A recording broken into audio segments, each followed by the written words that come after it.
Damos la bienvenida generosa y amorosamente a las escuelas de formación popular de Colombia que nos acompañan, a todos los procesos y colectivos que hacen su presencia hoy aquí, el equipo de Pañuelos en Rebeldía de Argentina, a Teatro del Barrio de Bolivia, al Movimiento Sin Tierra del Brasil, al Instituto de Investigación, Educación y Propulsión Popular INEPE del Ecuador, al Centro Memorial Dr. Martin Luther King Jr. de Cuba, al Programa Rural de Acción Social y Desarrollo de Panamá y a todas las escuelas populares de Colombia y de Medellín que se han dispuesto a partir de hoy a encontrarnos por 3 días para reconocernos, para tejer y para construir camino de futuro. Enseñar hace parte del proceso más grande de conocer. ¿Cuál es el acumulado de la educación popular que le da identidad? He venido diciendo que la educación popular no puede ser todo, que la educación popular hoy tiene en este momento, en su historicidad y en su contexto, tiene una identidad, que educación popular es hoy una concepción de educación, y una concepción de educación que como concepción de educación tiene un carácter, y es su carácter de rebeldía contra los proyectos de hegemonía y de poder. Rebeldía en la cultura, rebeldía en lo social, rebeldía en lo político. Por otro lado, la educación eminentemente tiene un carácter político, y ese carácter político puede darse en 2 sentidos. O el carácter político legitima el establecimiento, que es desde una educación tradicional, o es una educación, digamos que en su principio tiene un principio político, pero un político de carácter liberador, de carácter transformador, que como bien se han planteado en otras presentaciones, que en últimas busca por una sociedad nueva, por un mundo mucho más justo, más equitativo y mucho más humano. Por eso hablamos de una educación popular con un componente humanizante. Hoy la educación popular se enfrenta a ese cuento, al cuento de la exclusión. Y la exclusión básicamente tiene que trabajarse no desde la inclusión. A mí a veces me da dolor de estómago cuando leo planes de educación popular que dicen, no, nosotros vamos a trabajar por la inclusión de la gente. ¿Inclusión en qué? En un sistema que los desecha. El cuento acá, la única manera de superar la exclusión es trabajando a la constitución, a la potenciación de sujetos sociales, de sujetos políticos. No hay de otra. 1, 2, 3. Mi compadre carpintero carpinteaba de rodillas cuando estaba. Entonces yo creo que en esa medida ahí está el arte con la emancipación, ¿sí? En donde los pelados y las peladas y uno mismo aprende a liberarse como de esas ataduras que le ponen al cuerpo, o sea, ese mismo sentido como los tabús de la sexualidad. El cuerpo también tiene muchos tabús y tiene muchos miedos de moverse y de expresarse. Yo creo que la música del juego es la oportunidad perfecta para liberarse, ¿sí? Y para ir construyendo pues lo que ellas y ellos quieren.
yo creo que existen diversas herramientas para la educación popular.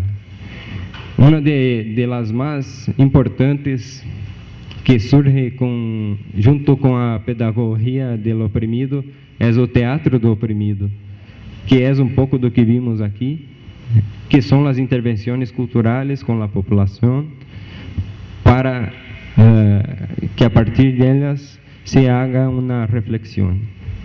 Creo que es una de las mejores herramientas que tenemos ainda hoy en nuestros países para hacer trabajo de educación popular. Mi nombre es Thiago Mangini, soy del movimiento Sin Tierra de Brasil. Y sabemos todos nosotros que eso no es una tarea simple y que está ligada con la lucha de los pueblos. El movimiento ha hecho cumpleaños en 2009, como 25 años ha completado, y su inicio se da en final de la década de 70 en Brasil, por la convergencia de diversas lutas que habían por la redemocratización del país, en esas las organizaciones campesinas que reiniciaban su trabajo que ha sido interrumpido en la dictadura. Pero la población brasileña es muy grande también, entonces mismo así, cerca de, como hoy, de 3 a 4% de la población brasileña ha alcanzado el nivel de universidad. Y la educación popular es acción educativa colectiva. O sea, los temas hay que tratarlos y con los temas hay que hacer cosas, ¿sí? Los temas hay que tratarlos y alguien decía recién, tenemos que crear lenguajes para esos temas. Yo creo que todos conocen el rock argentino. Para los jóvenes de esa generación, de la que soy yo, ¿ya? Fue fabuloso tener un Charly García, un Box Day, un Sui Generis, un León Gieco, una María Elena Walsh. ¿Por qué? Porque creaban lenguajes, creaban metáforas. Los canas, como decíamos ya, no entendían nada que le estaban cantando. Cuando el otro decía rajuña las piedras, estos no sabían nada que era lo que estaban diciendo. Me parece que es un desafío que tenemos a nivel latinoamericano y este encuentro, el desafío que nos plantea es la unidad de los pueblos que estamos en situación de opresión. María Pomacuzzi, al proceso de educación popular de Argentina, que se llama Pañuelos en Rebeldía. Porque la educación formal toma al sujeto y a las sujetas como pequeñas vasijas donde hay que depositar conocimiento y trabajamos con textos que no tienen nada que ver con nuestra realidad. ¿Cuál es la lectura desde afuera de la educación popular y cuál es el reto que ésta tiene para América Latina? Por eso la educación popular, tomando esa identidad y tomando la identidad como una concepción de educación, va a toda la sociedad, porque es una concepción de educación. Y justamente nosotros estamos aquí para aprender y también para contribuir con esta construcción de saberes y de conocimientos y de poder compartir las cosas que nosotros tenemos, bajo la visión de que, bueno, todos somos latinoamericanos y la educación popular nos debe unir mucho más.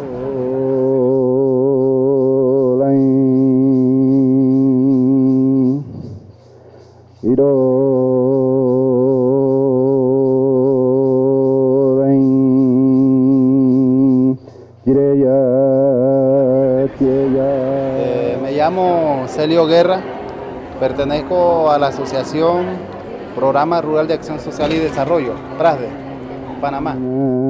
También a través de la educación popular tratamos de rescatar los conocimientos ancestrales, llevarlo a una práctica más colectiva, tratar de explicarlo a través de los seminarios, a través de libros. Se trata de educar a la comunidad a través de medios alternativos como videos, bueno, diferentes tipos de actividades, con un poco para que la comunidad vayan reconstruyendo su propia sabiduría, su sabiduría popular.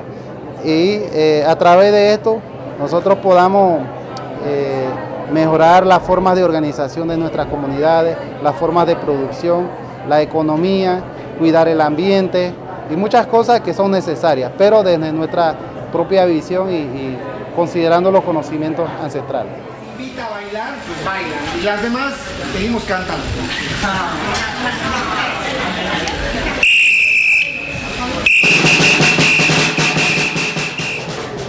Yo soy José Luis Lora Rocha, vengo de Bolivia y soy coordinador de la red del Teatro del Oprimido Bolivia. Queremos que las mujeres nos bailen la peluca. Queremos que las mujeres nos bailen la peluca. Bueno, el Teatro del Oprimido es un sistema de juegos, de ejercicios que están orientados a la búsqueda, a la identificación de situaciones de opresión, ¿no? Y a encontrar alternativas para liberarse de las opresiones. Es decir, es un teatro, el Teatro del Oprimido es un primo hermano de la pedagogía del oprimido de Paulo Freire, quien plantea que la educación tiene que estar al servicio, ¿no?, de procesos de liberación. El punto de partida de la educación está en el contexto cultural, ideológico, político, social de los educandos. No importa que esté este contexto echado a perder. Una de las tareas del educador es rehacer esto. En el sentido de que el educador es también un artista. Él rehace el mundo. Ele redibuja el mundo, repinta el mundo, recanta el mundo, redanza el mundo. Bueno, yo pensando un poco también como desde la mesa de arte, que pensaba una propuesta y creo que puede ser acogida también, es que sigamos promoviendo pues el arte también desde esa creación que nos comentó ahorita el profesor, de que en nuestras experiencias educativas empecemos a fomentar un poco más ese arte hacia la sociedad. En ese sentido yo estaba pensando mucho en el Teatro del Oprimido, que en Colombia no tenemos todavía muy así establecido, o que esté el Teatro del Oprimido, como que nosotros los artistas que estamos acá y también los que estamos aquí como educadores empecemos también a mirar esa herramienta o esa que es el Teatro del Oprimido, como que empecemos a implementarlo también en nuestras construcciones, en nuestras organizaciones. Bueno, el Teatro del Oprimido es un sistema, ¿no?, un sistema de juegos y ejercicios que están orientados a la indagación, a la exploración de situaciones de opresión en la perspectiva de encontrar alternativas de solución, ¿no? Entonces, si entendemos la opresión como la imposición de valores, ¿no?, de un grupo a otro grupo, ¿no?, de una persona a otra persona, de un grupo a otro grupo, de un país, etcétera, vemos que hay una imposición, ¿no es cierto? Se imponen valores. Esto se da de dos maneras: se puede dar por la violencia, ¿no?, mediante la violencia, o se puede dar mediante la seducción, ¿no? Mediante la violencia es la represión, y mediante la seducción es, por ejemplo, cuando a través de los medios nos están imponiendo ciertos valores, ¿no? Nadie nos pega, nadie nos golpea, pero nos muestran que si tomas cerveza vas a tener una chica linda, ¿no? O que si usas Axe, te van a perseguir miles de mujeres. Digamos, para los que trabajamos en las universidades, un poco, y si hay facultades de comunicación, por ejemplo, para los que trabajamos con facultades de comunicación, un reto de cómo, digamos, estos nuevos comunicadores, para que no le coman cuento a RCN y a los medios y pierdan el sueño de trabajar en el espectáculo de los medios, se apropian de estas nuevas tecnologías en pro del fortalecimiento del movimiento popular. Entonces sería muy interesante que la gente contara cómo se está pensando lo comunicativo, ¿cierto? ¿Qué estrategias ha utilizado en su experiencia, ¿cierto? ¿Y para qué fines? Creo que es por ahí. Entonces, por eso les decía al principio, uno se comunica de acuerdo al espacio donde esté. Nosotros no podemos hablar, aquí yo decía grupos paramilitares, grupos guerrilleros, allá quizá uno lo dice y está en medio de ellos. Nosotros iniciamos un proceso también de reconocimiento, ¿cierto? De identificar qué es lo que nos mueve a nosotros en nuestro entorno, ¿cierto? Y saber que la comunicación es algo muy importante que va ligado a nuestros procesos políticos y que necesitamos entender, conocer qué es lo que pasa para poder comunicar, para poder decirle a los otros, tenemos que juntarnos, tenemos que hacer desde el poder popular, ¿cierto? Pero ahí también hay que entender entonces el contexto que nos mueve aquí desde lo local, pero que es un contexto también que está mediado por un montón de cosas, que es el capitalismo, el neoliberalismo, ¿cierto? Todas esas procesos y modelos económicos que mueven y que nos dan las dinámicas en que cada uno y cada una vive en su alrededor, y que obviamente eso nos genera unas problemáticas, ¿cierto? Y desde ahí entonces partimos para saber que, pues, darle un sentido a lo que es el consumo, ¿cierto? El consumo nos tiene a los jóvenes en otras dinámicas, ¿cierto? Lo que decía la señora ahorita, ¿cierto? Los jóvenes se preocupan más por otras cosas que por la comunidad, que por hacer una transformación de su entorno. Los jóvenes, muchos están desligados a lo que realmente pasa, entonces nosotros pues el papel que tenemos ahora es cómo podemos crear como esa pregunta o esa inquietud en la gente, bueno, ¿qué podemos hacer para que las cosas realmente cambien? Así sea muy poquito el aporte que podamos hacer, yo creo que si juntamos todos esos aportes, las cosas sí se pueden dar. Nosotros realizamos un video que se llama la voz de los medios en boca del pueblo, donde la gente misma decía lo que estaba mal, pero después cuando le preguntábamos por qué la situación es así, la gente no cae en cuenta, pues está diciendo un montón de cosas así, no tenemos empleo, no tenemos educación, no tenemos salud, pero ¿por qué pasa eso? No, la gente no sabe por qué pasa, no lo asocia, ¿cierto? ¿A usted le gusta el gobierno de Álvaro Uribe Vélez? Sí, claro. Sí. Me fascina. Demasiado, sí. Sí, claro. Bastante. Con algunas cosas estoy de acuerdo, con otras no tanto. ¿Por qué le gusta? Porque le puso mano dura y apretó. No la alcahuatería de tanta complicidad, como se dice, con la guerrilla. Porque se han visto los resultados. Pues me ha gustado que ha sido, pues como los resultados que ha tenido en cuanto a las conversaciones que ha tenido con la FARC, que ha sido una persona más bien firme. Porque, a ver, ha acabado con la violencia en la comuna, por ejemplo acá en Medellín, la comuna 13, que es una comuna muy violenta. Porque está acabando con todo esto, está acabando hasta con la pobreza. Jorge Palomino del norte del Cauca. Trabajamos con una organización juvenil que se llama Movimiento Juvenil Álvaro Urqué, norte del Cauca.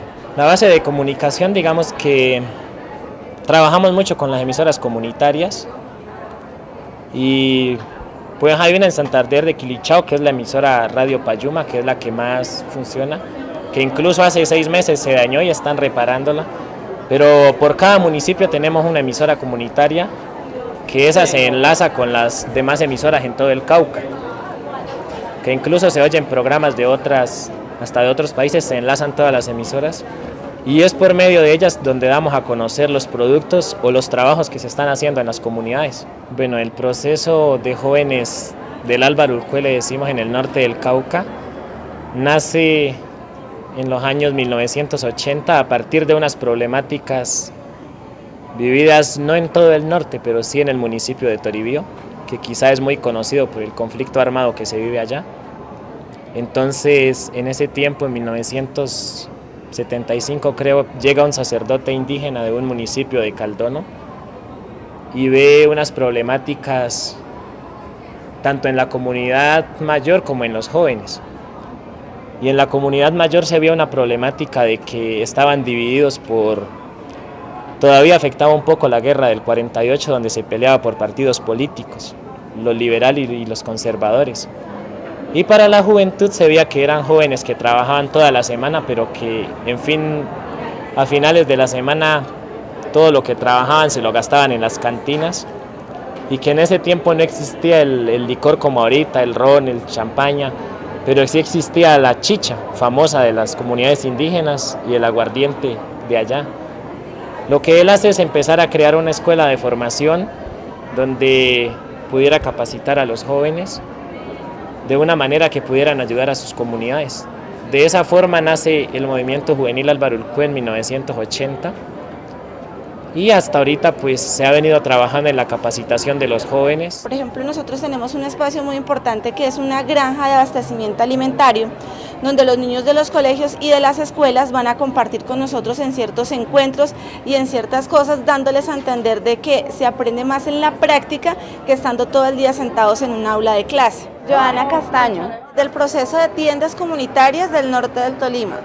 Bueno, actualmente pues estamos viviendo una crisis muy fuerte en el norte del Tolima, y pues yo creo que es una crisis que a nivel nacional en el sector campesino está muy acentuada en este momento. Cogí mi vara y anzuelo y me fui a pescar un charco, creyendo que estaba solo, estaban pescando 4. Lo principal de esa escuela interétnica es que las cosas son horizontales. Por eso me bajé acá, porque yo no soy más que ustedes, ni menos que ustedes. Y cada uno a partir de su creatividad interpreta si es crítico o no, y se lleva como la reflexión a su casa. Mirar varias cosas. La primera es que efectivamente ese tema de territorialidad e interculturalidad lo metimos los negros, los indígenas y los campesinos a esa discusión de la escuela interétnica itinerante, porque parte del arraigo que hay y desde donde uno se para sobre el territorio. Es interesante que se haya metido ese tema ahora acá a esta discusión latinoamericana. Está un tanto claro para apropiación del territorio en lo rural, ¿sí? Ya los compañeros de Ciudad Bolívar, digamos, de Bogotá, lo estaban explicando cómo es que hay que hacer o cómo lo están haciendo para apropiarse de ese territorio en el urbano, ¿sí?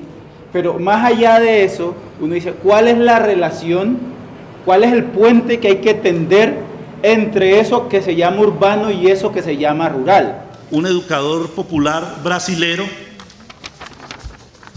que frente a todas estas ONGs que han abandonado la educación popular, frente a las agencias del norte que dicen que es que la educación popular ya no, porque es que es la era de la ciudadanía y la ciudadanía globalizada y universal, Pedro Casaldáliga respondía, decía, comillas, somos soldados derrotados de una causa invencible. Muchas gracias. Por un lado, los educadores populares tienen un reto y es nada menos que el riesgo frente a la vida, ¿no? Eso está atravesado, digamos, ese es un primer escenario. Pero por otro lado, digamos, digamos nuestro conflicto social y armado, que es sui generis, que si bien en América Latina, pero el de nosotros es singular, tiene que ver con la vulneración sistemática de los derechos humanos y en ese sentido, digamos, un tema como el derecho internacional humanitario, como el DIH, con temas como el desplazamiento y la desaparición forzada, pues también son temas que empiezan a ser asumidos desde las metodologías de la educación popular. Entonces, aunque la gente a la hora cero dice aquí estoy y da su paso, no es... todavía falta. Entonces lo que se quiere transformar es eso, cómo los sujetos viven la realidad, cómo se involucran, que ese involucramiento sea más activo, más crítico, más comprometido.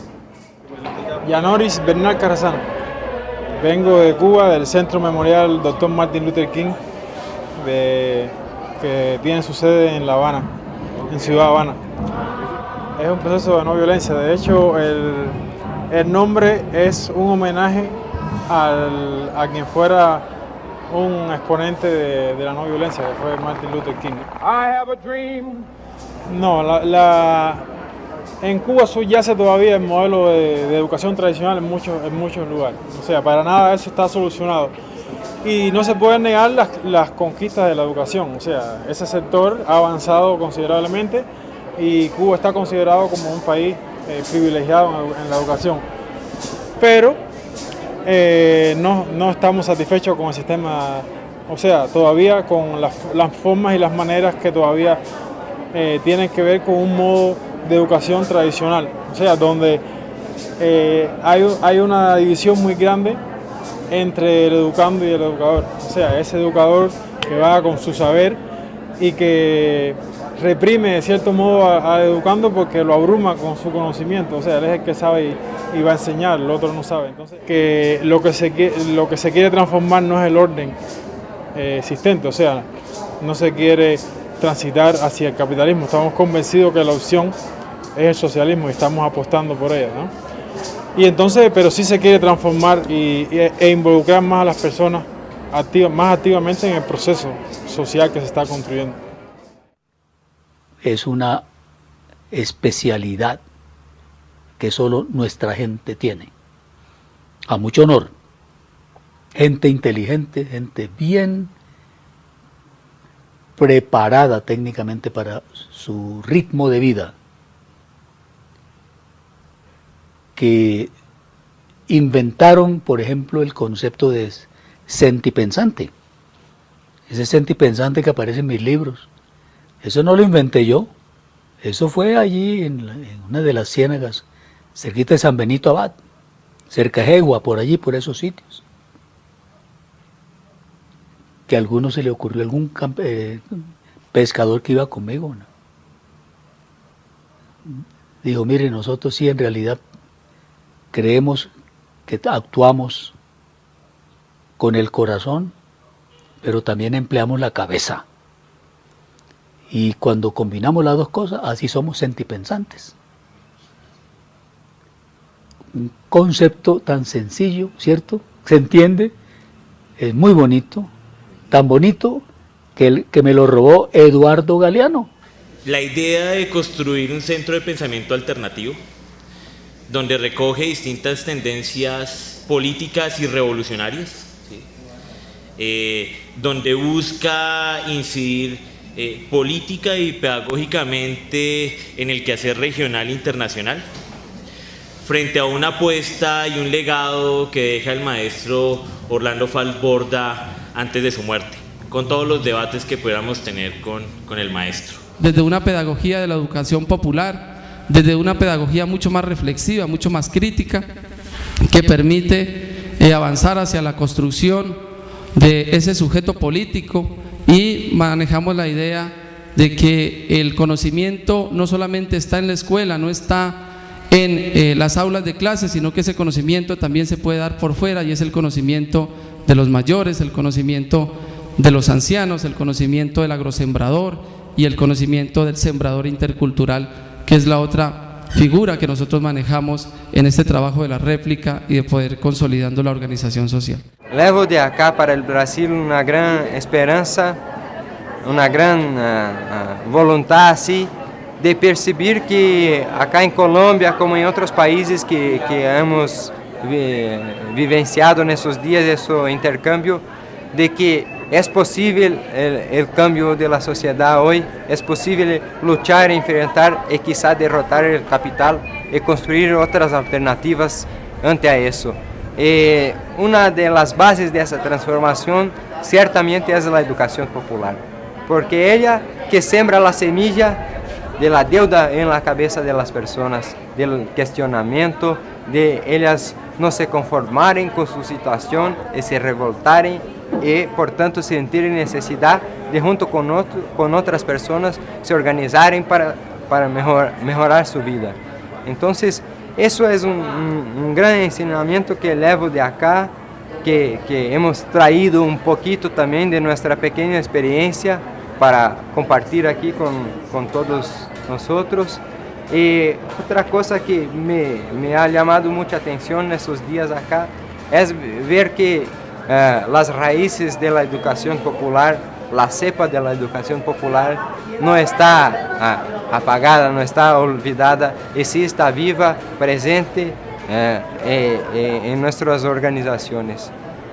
Por fin, gostaria de decir que también me ha gustado mucho, tido un gran aprendizaje acá con todas las organizaciones hermanas que están presentes aquí, y de sabermos y poder compartir, por ejemplo, de que no estamos solo en Brasil, de que ustedes acá en Colombia no están solos, de que los compañeros de Bolivia también no están solos en su lucha, de que tenemos las mismas dificultades y los mismos desafíos para seguir. Entonces, eso creo que son los grandes aprendizajes que tiramos aquí en esta vivencia, en esos pocos días. ¿Sí? Muchas gracias. Aquí en los encuentros, en este encuentro también estamos haciendo un ejercicio de educación popular, ¿no? Es decir, aprendemos de todos, nadie enseña a nadie, todos aprendemos de todos. Entonces, este intercambio de experiencias, este intercambio de conocimientos, de saberes, de compartir las diferentes experiencias, enriquecen tu trabajo. Yo creo que lo que más nos deja son experiencias. Muchas veces personas de las que trabajan allá con nosotros, digamos acá se les hacía raro, bueno, usted dice que trabaja con comunidades indígenas, pero usted no es indio. Entonces, pero sí trabajo allá con comunidades indígenas. Muchos de los que están allá en ocasiones se cierran, se vuelven tan indigenistas que dicen, yo no voy para Medellín porque es que esa gente allá es diferente, hablan raro, o sea, no se mezclan, no se permiten conocer espacios. Digo que es muy importante porque uno conoce, hoy me voy con muchas historias y he conocido historias tanto de los departamentos de aquí del país como de otros países, y todo ese conocimiento de los que los compañeros comparten, uno lo lleva y algunas cosas se pueden retomar allá. Igual que ellos se llevarán algunos aprendizajes de lo que uno habla. Pues creo que es muy importante seguirlo manteniendo, y porque quizá es una forma de hacerse conocer. Si nosotros nos quedáramos en los resguardos indígenas solitos, allá peleando y garroteando y chupando gas, pues sí lo pasarán por el noticiero y todo, pero nadie conoce la versión real de por qué lo hacen y todo. Entonces creo que es importante seguirlo manteniendo y que ojalá cada día más sectores se unan o nos unamos. Y también me parece que la educación popular tiene que estar atravesada necesariamente por una mirada crítica en relación a la mujer, donde hay que empezar a cuestionar también al sujeto hombre y darle un lugar al feminismo y al trabajo de géneros, no como un adoctrinamiento, sino más bien como cuestionar las relaciones de poder, no solamente cuestionar las relaciones de poder del Estado, sino también cuestionar las relaciones de poder que se desarrollan entre humanos y humanas. La educación popular sigue teniendo vigente las tareas de la lucha por otra sociedad distinta a la del capitalismo. En ese sentido es una educación popular anticapitalista, y es anticapitalista y propone realmente construir la democracia de otra manera.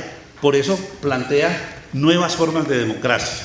El tema de los derechos humanos ha reorientado también esa práctica y ese discurso, y también ha retado a la educación popular en lo que tiene que ver en la búsqueda de unas nuevas metodologías. Eso es un punto que a nosotros nos parece álgido, sobre todo en un contexto como el nuestro, donde hay una vulneración sistemática de los derechos humanos. Una esperanza de vida que realmente la tenemos que ir constituyendo todos, ¿sí? Y ese es el desafío que tenemos, por la vida misma. Gracias. Muchísimas gracias, profesor. Podría decirles que mi nombre es Julián Rodríguez, nací en Sevilla, Valle del Cauca, pero voy a contarles algo más. Nací de parto muy difícil. Mi madre casi se muere y yo también. Muy pronto recibí el primer golpe de mi vida, lloré mucho y todo el mundo era feliz. Desde entonces me di cuenta que esta humanidad es feliz con el dolor de los demás. Fui un niño precoz, a los 3 años ya gateaba por todas partes. Mis dotes artísticas las demostré desde muy niño en un video familiar en el papel de Rin Rin Renacuajo. Siempre tuve de todo: viruela, papera, sarampión, gastroenteritis, diarrea y muchas lombrices. Hice la primaria en la escuela Primitivo Crespo. No la mencionaría si no fuera porque influyó mucho en mí. Desde eso tengo así la cabeza, primitiva y crespa. Repetí tercero, cuarto y quinto, pero por voluntad propia. En cambio, mi bachillerato solo repetí de segundo a sexto, pero también por voluntad propia. Estudié en un colegio público-privado. Un colegio público-privado de canchas deportivas, salario para los maestros, tizas, pupitres. Muy joven me enamoré, pero ella nunca se dio cuenta. Me presenté voluntariamente al ejército y no me recibieron. He pasado por las mejores universidades del país, presentando el examen de admisión, pero no quedé en ninguna. Entonces decidí lo que haría, estudiar por mi cuenta. Fue lo mejor que pude hacer. No perdí ningún año y ya me gradué. No sé de qué, pero me gradué. Y me puse a buscar trabajo y encontré el periódico, un clasificado que decía, se necesita todero. Todero, decían de todo, ¿no? Y fui. Era para venir a cantar aquí. Así que si ustedes no me aprueban, pues seré un desempleado más, como tanta gente con título sin título. Las demás cosas no las voy a contar porque son muy íntimas y solo las saben mi psicóloga y mi mamá.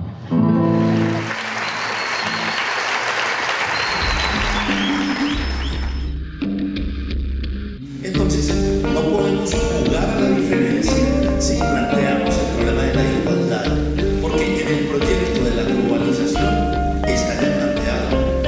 La nueva proceso de tecnología de carácter parcial, y nos parece importante otro reto es esa relación entre Estado y organización.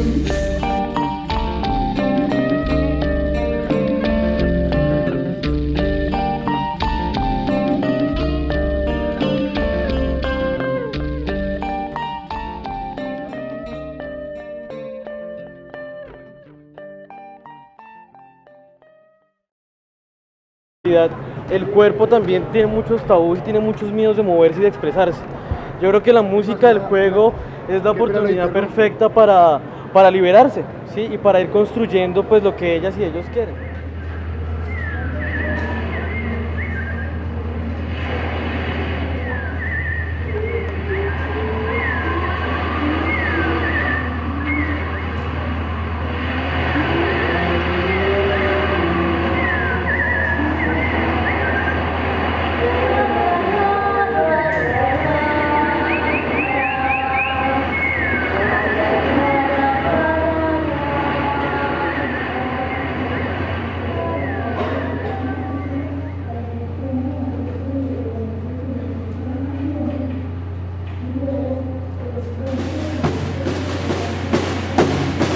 Me da dolor de estómago cuando leo planes de educación popular que dicen, no, nosotros vamos a trabajar por la inclusión de la gente. ¿Inclusión en qué? En un sistema que los desecha. El cuento acá, la única manera de superar la exclusión es trabajando a la constitución, a la potenciación de sujetos sociales, de sujetos políticos. No hay de otra. 1, 2, 3. Mi compadre carpintero carpinteaba de rodillas cuando estaba. Entonces yo creo que en esa medida ahí está el arte con la emancipación, ¿sí? En donde los pelados y las peladas y uno mismo aprende a liberarse como de esas ataduras que le ponen al cuerpo, o sea, ese mismo sentido como los tabús de la sexualidad. Hace parte del proceso más grande de conocer. ¿Cuál es el acumulado de la educación popular que le da identidad? He venido diciendo que la educación popular no puede ser todo, que la educación popular hoy tiene en este momento, en su historicidad y en su contexto, tiene una identidad, que educación popular es hoy una concepción de educación. Y una concepción de educación que como concepción de educación tiene un carácter, y es su carácter de rebeldía contra los proyectos de hegemonía y de poder. Rebeldía en la cultura, rebeldía en lo social, rebeldía en lo político. Por otro lado, la educación eminentemente tiene un carácter. Damos la bienvenida generosa y amorosamente a las escuelas de formación popular de Colombia que nos acompañan, a todos los procesos y colectivos que hacen su presencia hoy aquí, el equipo de Pañuelos en Rebeldía de Argentina, a Teatro del Barrio de Bolivia, al Movimiento Sin Tierra del Brasil, al Instituto de Investigación, Educación y Propulsión Popular INEPE del Ecuador, al Centro Memorial Dr. Martin Luther King Jr. de Cuba, al Programa Rural de Acción Social y Desarrollo de Panamá y a todas las escuelas populares de Colombia y de Medellín que se han dispuesto a partir de hoy a encontrarnos por 3 días para reconocernos, para tejer y para construir camino de futuro. Político. Y ese carácter político puede darse en 2 sentidos. O el carácter político legitima el establecimiento, que es desde una educación tradicional, o es una educación, digamos que en su principio tiene un principio político, pero un político de carácter liberador, de carácter transformador, que como bien se han planteado en otras presentaciones, que en últimas busca por una sociedad nueva, por un mundo mucho más justo, más equitativo y mucho más humano. Por eso hablamos de una educación popular con un componente humanizante. Hoy la educación popular se enfrenta a ese cuento, al cuento de la exclusión. Y la exclusión básicamente tiene que trabajarse no desde la inclusión. A mí a veces